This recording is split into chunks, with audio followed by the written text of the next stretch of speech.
Saludos y bendiciones para todos los que nos ven y nos oyen desde cualquier parte del globo terráqueo. Vamos a la clase correspondiente para el día de hoy. Materia número 11, creo, ¿verdad? Vamos a la materia número 11, creo. Y estaremos viendo la oración.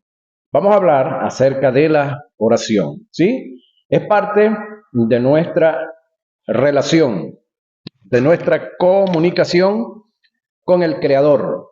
Recuérdense que ya hemos visto un número de materias de las cuales pues nos hablan acerca de Dios con nosotros. Ahora vamos a hablar de nosotros hacia Dios, que para algunos es más importante su vida de oración que su vida de estudio, que su vida de meditación en la palabra, y pareciera pues que nos damos nosotros más importancia. ¿Es necesario darnos importancia? Sí, pero no más que a Dios y su palabra.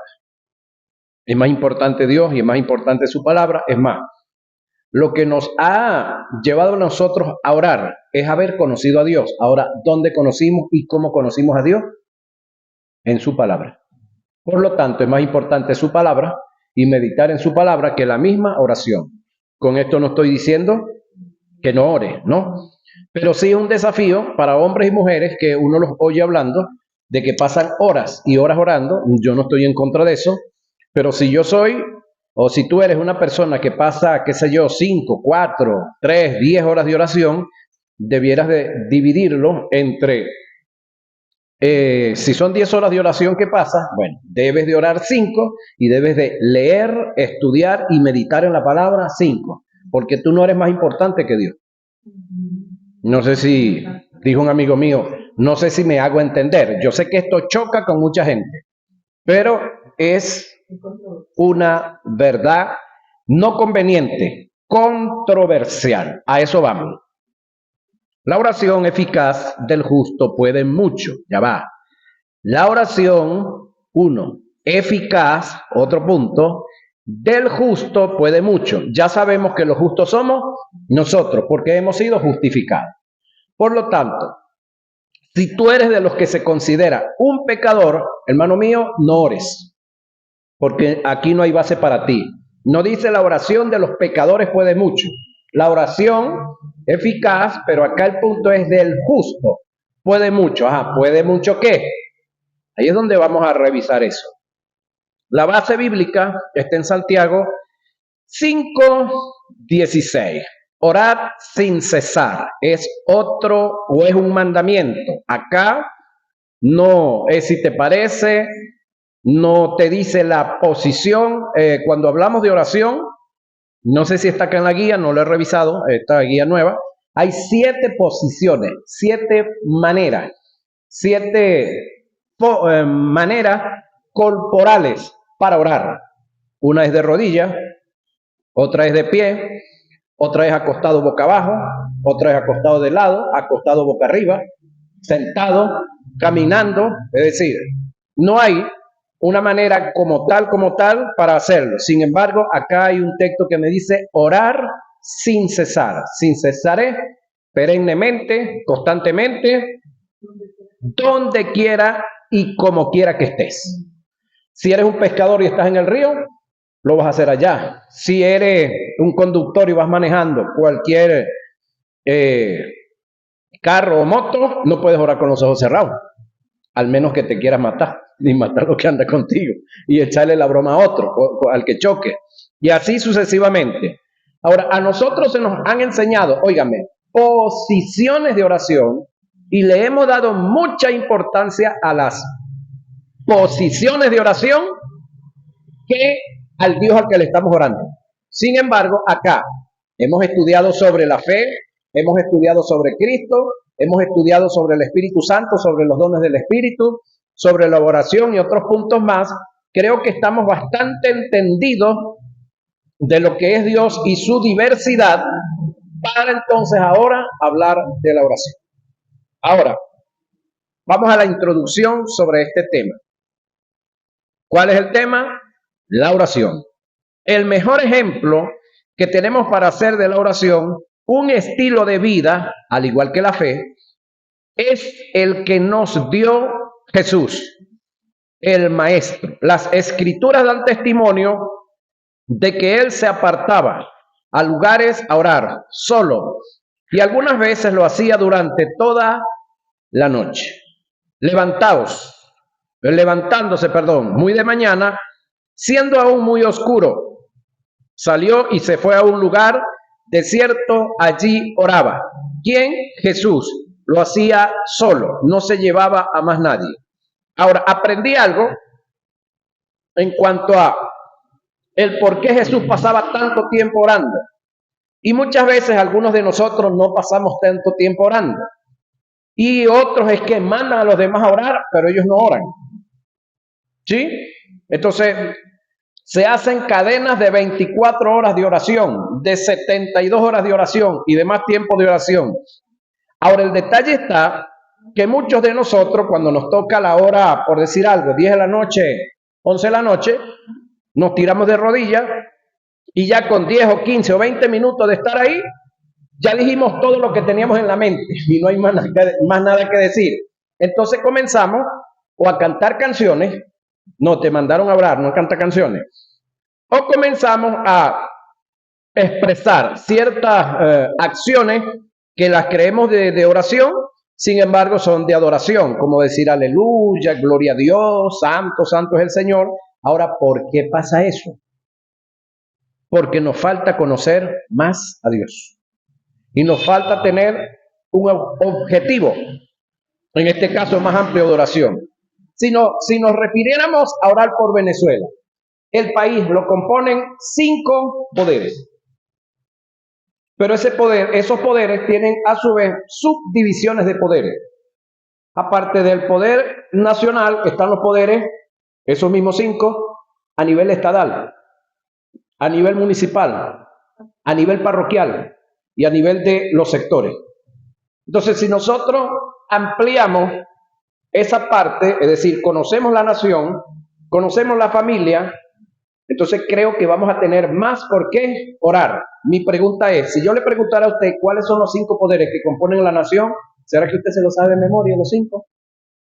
Carmen, ¿cuántos son los 5 poderes que componen la nación? Ahí sí, 5, ¿cuáles son? Eso hay que saberse para orar definidamente. Y hablando de Jesús, dice que él levantándose muy de mañana, siendo aún muy oscuro, salió y se fue a un lugar desierto y allí oraba. Marcos 1:35.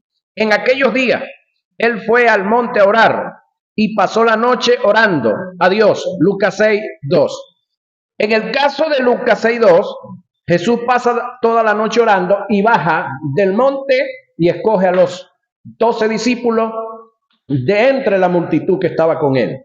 Ahora, ¿tenía Jesús el por qué orar? Sí, tenías que escoger a 5 de una multitud de personas que había. ¿Escogió los mejores? Pudiéramos decir que no. Escogió a los que él quiso, a los que él determinó. Todos con diferentes defectos, todos con grandes virtudes, todos sin haber nacido de nuevo, que era lo más tremendo del caso. Es decir, los 12 discípulos que anduvieron con Jesús no habían nacido de nuevo, no. Y lo tremendo del caso es que en una ocasión les delega poder y los envía a predicar, a sanar los enfermos, a echar fuera demonios. Y ellos vinieron muy contentos, porque todo eso se dio. Ahora mi pregunta era, ya va, ¿cómo es que un grupo de inconversos, no convertidos por supuesto, salen, predican, se sanan los enfermos, se van los demonios y la gente aceptaron el mensaje? Bueno, alguien me aclaró y me dijo, bueno, eso es por una delegación de poder. Es decir, ¿quién tenía en ese momento la máxima representación de la autoridad? Cristo Jesús. Y él la delegó sobre ellos. Ahora, ¿quién fue el que se movió a través de los discípulos? ¿Fueron ellos? ¿Fue una palabra aprendida o fue el Espíritu Santo? Ahí está la pregunta seria. En el Antiguo Testamento, ¿quién se movió a través de los profetas? ¿Quién fue el que hizo todos los milagros y las señales? El Espíritu Santo. ¿Quién lo hizo a través de los discípulos? El Espíritu Santo igual. Sin haber morado en ellos. Lo más tremendo del caso era que venía y iba y venía. De eso debemos estar claros. Ahora, ¿qué llevaba a Jesús a pasar tanto tiempo orando? La gran responsabilidad que tenía. ¿Qué nos lleva a nosotros a no orar casi, Carmen? Que no tenemos mucho que hacer. Algunos, ¿no? No hay un llamado, no hay mucha responsabilidad, por lo tanto no hay un... Ahora, el hombre y la mujer que tienen un cargo o tienen un ministerio, tienen una responsabilidad, eso los va a llevar a orar, orar. Ahora, la oración para Jesús era la vida misma, era como el cordón umbilical de donde extraía él sustento de Dios. Era su mayor devoción, su más grande inspiración, su mayor anhelo, hasta el punto que hizo de la oración un mandamiento. Lucas 11, 2 y 4. Por otra parte, los discípulos siguieron el modelo de Jesús, hicieron de la oración, oiga esto, un estilo de vida, y eso les trajo grandes resultados. Y constituyeron la oración, al igual que Jesús, como un mandamiento. Entonces, cuando hablamos de la oración, señoras y señores, es un mandamiento, es decir, un culto que no debiera dejar de hacerse por lo mínimo. Dijera el llanero, man, que sea una vez a la semana, es el culto de oración. Hace tiempo atrás, la mayoría de las iglesias entre semana tenían un culto de oración. ¿Dónde se ve eso ahorita? En algunas. No sé si aquí lo hacen, no estoy diciendo o imponiendo que lo hagan. Pero no se hable de un concierto, no se hable de una campaña, no se hable de una obra de teatro, eso está así full. Pero cite a la gente a un culto de oración, a ver cuántos vienen. Cite a la gente a un estudio bíblico, a ver cuántos vienen ahí. De 17, mire lo que hay aquí. De 17 que habían en la lista, mire cuántos quedan. Y entrando, subieron al aposento alto donde moraban Pedro y Jacobo, Juan, Andrés, Felipe, Tomás, Bartolomé, Mateo, Jacobo, hijo de Alfeo, Simón el celote y Judas, hermano de Jacobo. Todos estos, oiga, perseveraban unánimes en oración y ruego. Eso está donde Hechos 1, 13 y 14. Y puestos en libertad, vinieron a lo suyo y contaron todo lo que los principales sacerdotes y los ancianos les habían dicho. Y ellos, habiéndolo oído, alzaron unánime la voz a Dios y dijeron, eso está en Hechos 4, 23 y 24. Pablo le escribe a los tesalonicenses en relación a la oración en forma, óigame, imperativa. Oiga, orar sin cesar. Mandamiento. No es si te parece, no es si crees, no es si tienes ganas, no es si estás sano, no es si tienes plata o estás limpio. No, es un mandamiento. Primera a Tesalonicenses 5, 17. La iglesia en forma colectiva también hizo de la oración un modelo para su vida. Así que Pedro estaba custodiado en la cárcel, es decir, detenido. Pero la iglesia hacía sin cesar oración a Dios por él. Hechos 12, 5. Seguimos avanzando por acá. El rey David hizo de la oración un estilo de vida en tiempo y fuera de tiempo. Él expresó, tarde, mañana y mediodía me levantaré y gemiré y él oirá mi voz. Salmo 55, 17. En nuestras congregaciones tenemos muchos administradores, pero pocos intercesores. La oración debe ser un estilo de vida para el creyente. ¿Por qué debemos orar? Buena pregunta. ¿Para qué orar? Si Dios ya tiene el perfecto control de todas las cosas. Esa es una expresión que también se puede decir. ¿Para qué orar? Reitero esto. Si Dios ya tiene el perfecto control de todas las cosas, Dios nunca ha perdido el control. Por lo tanto, cuando usted le ora a Dios y le dice, Señor, toma el control de Venezuela, toma el control del mundo, Dios mirará a Cristo al lado y le dirá, ¿qué le pasa a este? ¿Cuándo yo he perdido el control? ¿Cuándo yo lo he perdido? ¿Por qué me dice que lo tome? Ajá. Ahora, ¿por qué orar? Cuando Dios ya sabe lo que le pediremos. Importante estar claro en esto, porque al Dios que nosotros le servimos es un Dios omnisciente, todo lo sabe.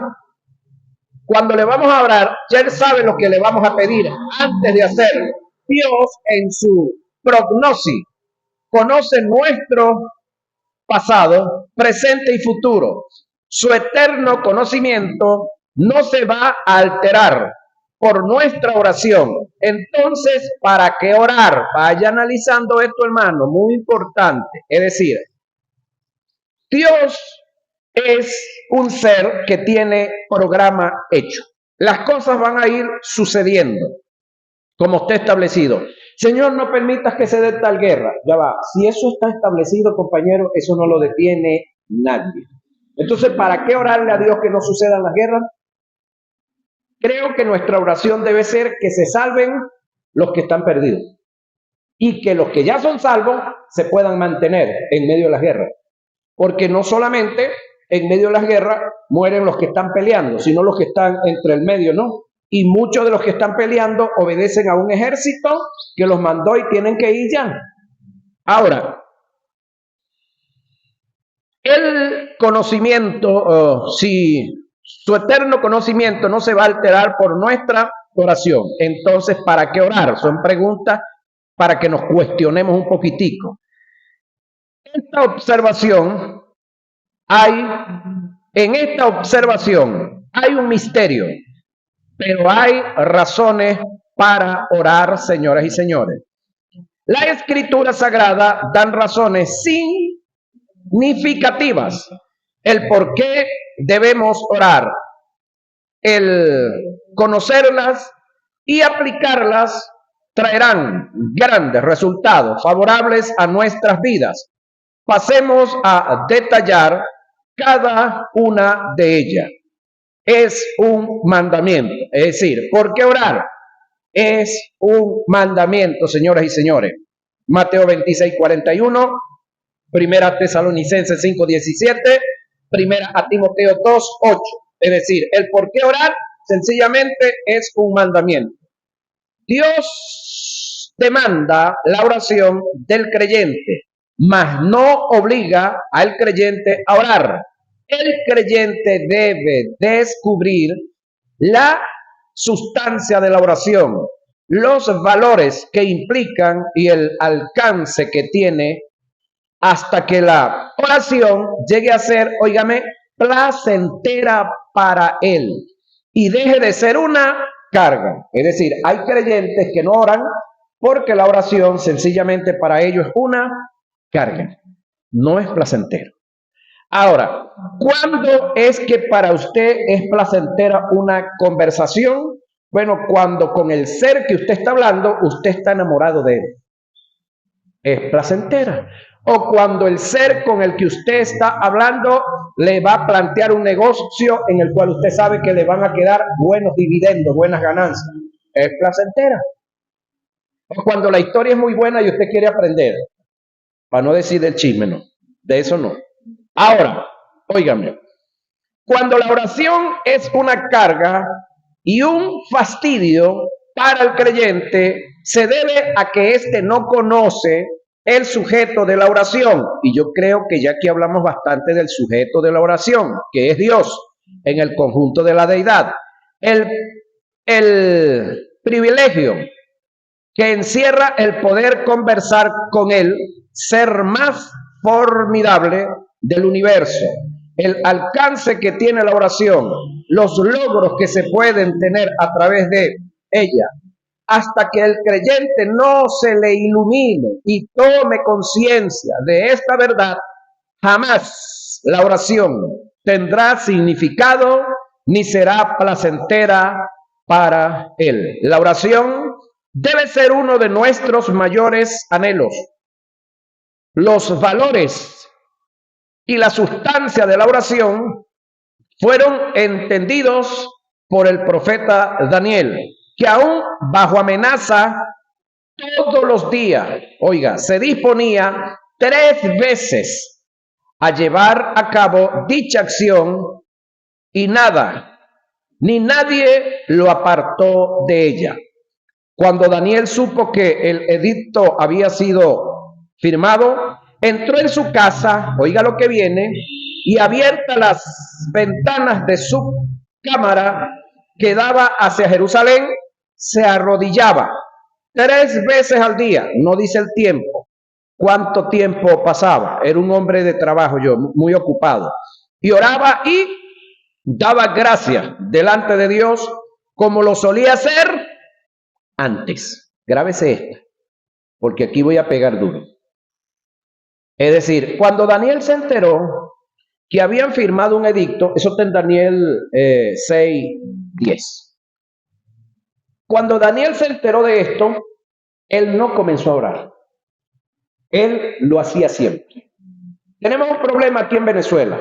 ¿Sabe cuál es el problema? Se llevaron a Maduro. Vienen los marines, sale todo el mundo a orar.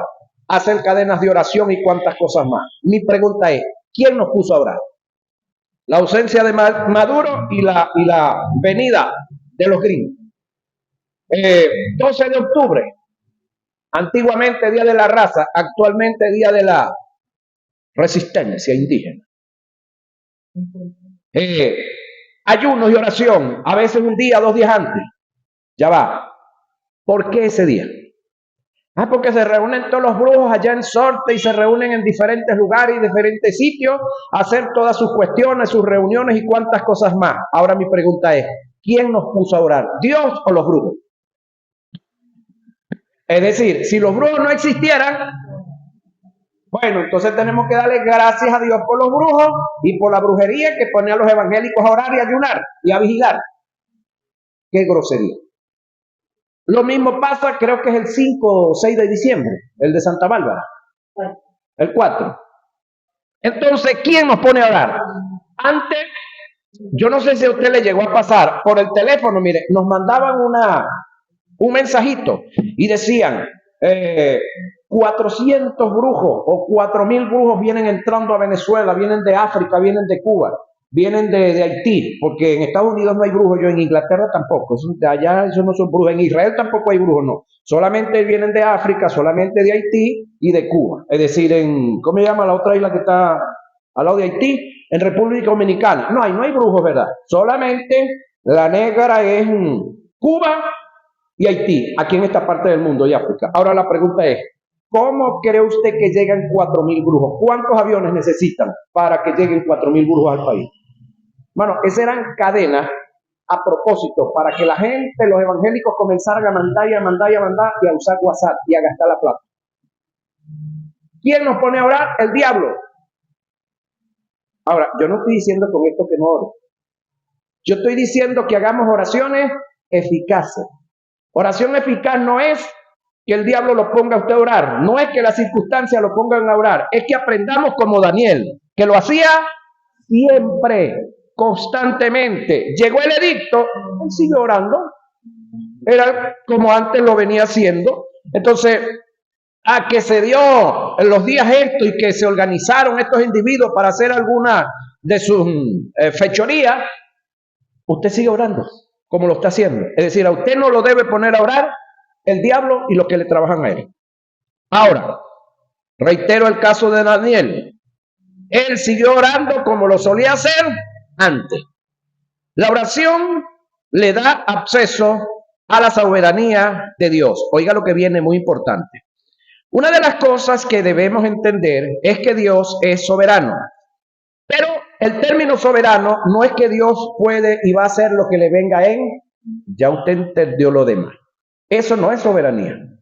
El detalle es que algunas personas creen que soberanía es hacer lo que les venga en. Sin disciplina, ¿no? Sin ética, sin glamour, sin estética. Pero no, sin límite. Pero no soberano. Ok, Dios es soberano, pero no quebranta principios. Es decir, Dios, señoras y señores, en su soberanía se estableció principios. Estableció principios como soberano, pero esos principios también lo someten a él a cumplir los principios como tal. Cuando Dios le pide a usted y me pide a mí que seamos santos, es porque Él es. Eso es principio, eso es ética, eso es glamour. ¿Sí? Ahora, a principio, nunca Dios podrá hacer o llevar a cabo algo en ti o a través de ti, a menos que le des lugar. La oración es un elemento, oiga, de cooperación que pasa a ser un principio para Dios. Y así el tener acceso a nuestra vida sin quebrantar el principio que Él mismo estableció en el huerto del Edén, dándole al hombre libre albedrío o libre decisión. Nunca Dios te impondrá, obligará o invalidará o invadirá, tu vida a través de la oración. Disponemos nuestra voluntad a Dios, pasando Él a tener derechos para cumplir su deseo. Recuerdo en una ocasión, en mi vida juvenil dentro del Evangelio, le oré a Dios y le dije que yo quería hacer lo que Él quisiera hacer conmigo y quería estar donde Él quisiera que yo estuviese. Estaba viviendo en ese entonces, estaba de misionero en una organización. Me despidieron, por decir algo, el domingo para irme o para venirme, porque estaba en Valera, para venirme a Carora como misionero, pero ya venía como pastor adjunto, donde estaba solamente era misionero y era pastor de una congregación. Ya ustedes adivinaron la organización. Resulta que me despido en la escuela dominical, pero como a las 3 de la tarde llega el jefe de zona o supervisor. Entonces ya le habían dicho que ahí estaba un chico que venía para Carora y él fue y habló conmigo. El hombre bastante educado me dice: Octaviano, mira, ya sé que te despediste de la iglesia, que te están esperando en Carora, vas como pastora junto allá, pero mira, tenemos una necesidad en Boconó. Y bueno, el pastor que estaba allá abandonó la iglesia, se fue a otra iglesia, dejó los creyentes por allá botados y no sé si tú te atreves, si tú estás dispuesto a que en vez de irte a Valera te vayas a Boconó. Me acordé de la oración que yo había hecho, que yo quería estar donde Dios me necesitara, no donde yo quisiera estar. Bueno, le dije: no tengo problema. Yo le oré a Dios que yo quería estar donde Él me necesitara, no donde yo quisiera estar. El lunes que salí a Valera, salí a Boconó. Por gracia de Dios, pues había un chico allá que tenía medio de transporte y viajaba siempre a Valera. El jueves ya estaba en Valera otra vez. Bajé de Boconó, él bajó a comprar unos repuestos y unas cuestiones, y cuando yo llegué todo el mundo preguntándome por Carora, porque no sabían, todo el mundo pensaba que yo estaba en Carora. Pero es serio cuando usted le ora a Dios y se dispone. Ahora, el que yo hubiese sido, me despido para un sitio y sea movido para otro, ¿es gracias a qué? A que yo le había dado acceso a Dios en mi vida, en mi libre albedrío, le había dicho a Dios que yo quería estar donde Él me quisiera tener. Entonces no fue que Dios me obligó a agarrar para Boconó, sino que mi oración le dio acceso a Dios de decidir conmigo. No me fue mal en Boconó. Pero a su vez le damos a Dios una vía de acceso para intervenir, oiga, en el curso de la naturaleza. Es decir, a través de la oración, a través de la meditación y a través de esa cercanía con Dios, hay algo que se llama intimidad. Y usted sabe a quién usted le cuenta sus momentos difíciles, sus momentos alegres, sus momentos que usted no se los cuenta a todo mundo. ¿A quién cree usted que se los cuenta? Al ser con el que usted tiene intimidad. Entonces, si usted tiene intimidad con Dios, usted le va a contar todos los momentos, todas las emociones que le favorecen y las que le desfavorecen también, porque aprendí en estos días que no hay sentimientos negativos ni positivos, todos son positivos. Lo que pasa es que hay unos agradables y otros que no son muy agradables, pero todos son buenos, todos son importantes y todos se superan. Ahora, Cuando nosotros oramos, le damos acceso a Dios, a nuestra vida, pero Él también nos va a comunicar cosas que no se las comunica a todo mundo. Entonces Dios te va a comenzar a comunicar cosas para que tú ores. Por decir algo, alguien está a punto de una desgracia, Dios te va a comunicar. ¿Para qué? Creo que les dije que cuando Dios me ministra sobre algo malo que está que viene sobre alguien o sobre alguna comunidad, Dios me la revela no para que yo me resigne y diga, bueno, a Rafaelito se lo va a comer un tigre y ese no lo detiene nadie, un supuesto negado, ¿no? Eso no lo detiene nadie, no. Si Dios te está mostrando que algo malo viene sobre alguien, es porque se puede impedir. Es para que tú ores. Es porque o esa comunidad o esa persona está haciendo algo incorrecto, esa persona le ha dado derecho al diablo, pero Dios te está levantando a ti para que entonces le des derechos ¿a quién? A Dios. Y entonces Dios pueda intervenir, Dios pueda impedir, porque por causa de los derechos que el individuo le dio al diablo, Dios no puede hacer nada. Que es el caso de Job. Cuando el diablo ve y habla con Job y conversan ahí, y él le dice, si es que le tienes rodeado de todo. Bueno, tú le conoces la vida. Su vida está en tus manos. ¿Por qué Dios le dice que la vida de Job estaba en las manos del diablo? Porque Dios sabía que Job andaba en temores, en miedo. No andaba en fe, no estaba seguro. Por eso es que en el 3:25 dice, porque el mal que temía me ha sucedido. Lo que yo menos, es decir, el miedo que tenía ha venido sobre mí, porque esa era la condición del tipo. Ahora, Dios conoce las vidas de cada quien y sabe cuando el diablo anda detrás de alguien para desgraciarle la vida, pero también puede usar a alguien para impedirlo. Por eso esta parte. Pero a su vez, le damos a Dios una vía de acceso para intervenir en el curso de la naturaleza. La naturaleza es que si alguien está pecando, cometiendo errores, la naturaleza es que le va mal, le va a ir mal. Pero Dios le muestra a una Carmen que está orando, que está pidiéndole a Dios, entonces le muestra que está pasando tal cosa y entonces ella intercede y Dios puede obrar. Ahora, debemos tener claro que la oración no es una sección de información e instrucciones donde yo le digo a Dios la forma en la que Él va a obrar. Olvídese de eso. Como si Él no supiera hacerlo o qué hacer. La oración es como una ley que supera las leyes del universo, dándole acceso a la soberanía de Dios para Él poder intervenir sin quebrantar ningún principio. Ejemplo de esto lo tenemos registrado en el libro de Josué 10, 12 y 14, donde Jehová detuvo el giro de la tierra a petición de un hombre. De la misma manera, Dios puede obrar de una forma sobrenatural en respuesta a la oración de uno de nosotros. Ahora, en el caso de esta detención de la tierra, Él pidió que se detuviera el sol y pidió que se detuviera la luna. Dios, conociendo el desconocimiento que él tenía, porque no le había dado ese conocimiento, Dios hizo lo correcto. El detalle está que Dios detiene la tierra no violando la ley, sino que la superó. Es como esto. La ley de la gravedad me dice que todo lo que se levante o lo se alce, se tiene que caer. Entonces, ¿cómo es que vuela un avión?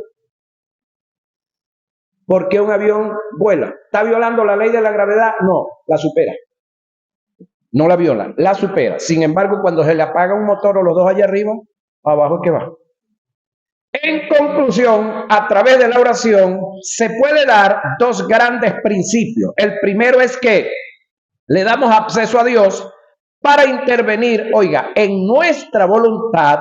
Y lo segundo es que se le otorgan derechos a Dios para intervenir en el curso ordinario de la naturaleza para producir los milagros que necesitamos para la implantación del reino. Estos dos motivos son suficientes para hacer de la oración un estilo de vida. Déjeme replicar esto que está excelente. Escuche para acá un momentito.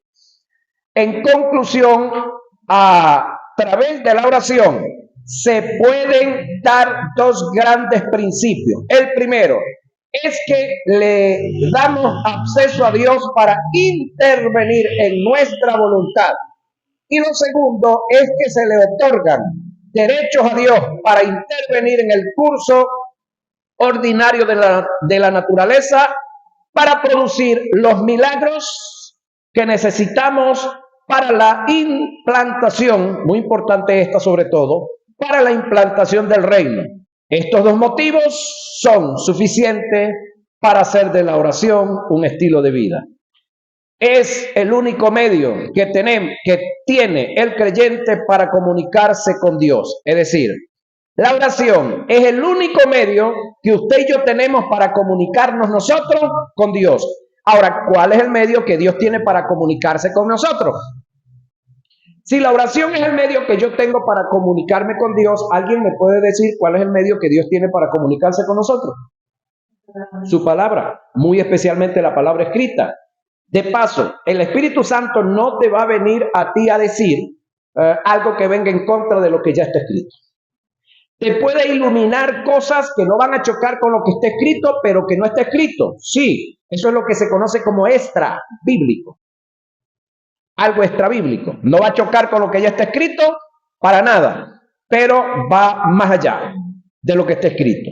Según lo que registran las escrituras, la oración es una plática. ¿Una qué?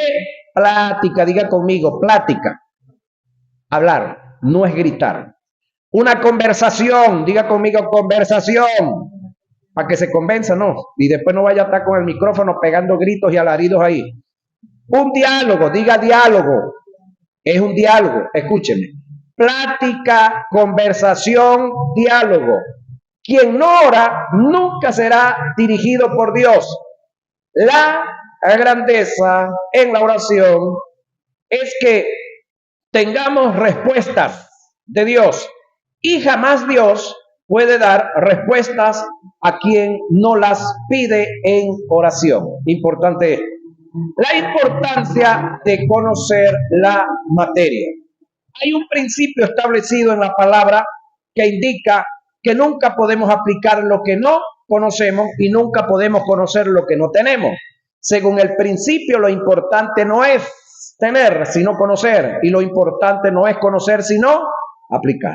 Jesús dijo, de lo que conocemos hablamos y de lo que hemos visto testificamos. Juan 3:11. Según el pasaje, nunca podremos hablar lo que no conocemos y nunca podemos testificar de lo que no sabemos. Pablo dijo en 1 Corintios 13:9, en parte conocemos y en parte profetizamos. Según el pasaje, nunca podremos profetizar más de lo que conocemos. Todas nuestras acciones están limitadas a un conocimiento. Un gran porcentaje de los creyentes en nuestras iglesias tienen muy poco conocimiento acerca de la oración y por esta causa se hacen oraciones, oiga, inoportunas. Se ora cuando no hay que orar. Le damos a la oración un lugar y valores que no le corresponden, hasta el punto que, pasamos a ser esclavos, oiga, e idólatras de la oración. Oraciones que rompen nuestra comunión con Dios. Oramos con actitudes equivocadas, hasta el punto que nos preocupa más, oiga, el lugar donde se lleva a cabo la oración que por el contenido de ella. Muchas veces desconocemos el sujeto de la oración, en este caso que es Dios, de nuestra oración, perdiendo así el verdadero sentido de ella, porque nadie puede ser efectivo en la oración si no conoce al Dios a quien dirige la oración. Por otro lado, se desconoce el propósito de la oración, el por qué y para qué orar. ¿Qué es la oración? Los tipos de oración, los principios a cumplir para ser efectivos en la oración y obtener resultados entre otras cosas. Conocer todo lo relacionado a la oración es tan importante que los discípulos que por cultura eran instruidos en la oración, después de haber escuchado a Jesús orar, le dijeron: enséñanos a orar. Aconteció que estaba Jesús orando en un lugar y cuando terminó, uno de sus discípulos le dijo: Señor, enséñanos a orar. Eso lo registra Lucas 11:1. Esta es la causa por la cual he preparado este estudio, para sacar al pueblo de la ignorancia y conducirlo a la verdad, para que sean efectivos en la oración y por causa de tener respuestas a ellas podamos ver y gozar de la verdad de Dios en cuanto a la oración, señoras y señores. Nos toca qué es la oración, pero se nos fueron los primeros 40 minutos.